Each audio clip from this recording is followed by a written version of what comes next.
बार में दो लोग शराब पी रहे थे और उनका आपस में झगड़ा हो गया। उन्हें चोट लगी और खून भी बह रहा था। लड़ाई खत्म होते होते एक की सांस रुक गई। ये देखकर दूसरा आदमी वहां से अपने घर भाग गया। घर के अंदर आने के बाद उसने अपने शर्ट पर खून के धब्बे देखे। उसके पिता घर पर थे और उसे देखकर हैरान रह गए।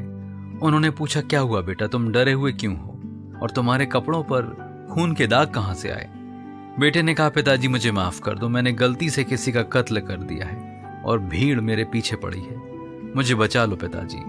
उसके पिता को पता नहीं था कि वो क्या करें। कुछ देर उन्होंने सोचा और कहा, बेटा तुम अपनी कमीज मुझे दे दो और तुम मेरी कमीज पहन लो, लेकिन ये याद रखना कि शर्ट पर दाग नहीं लगना चाहिए। दोनों ने अपनी कमीज बदल ली और दरवाजा खोलकर बाहर खड़े हो गए। भीड़ ने पिता को मारा और उसे पुलिस स्टेशन ले गए। उसे जज के सामने ले जाया गया और कुछ हफ्तों बाद इस जुर्म के लिए फांसी पर चढ़ाने का आदेश दे दिया गया। बेटा अपने पिता को इस तरह से देख नहीं पा रहा था और कुछ कहना चाहता था, लेकिन इससे पहले कि वो अपने पिता के पास पहुंच पाता, वो उसे फांसी पर चढ़ा चुके थे।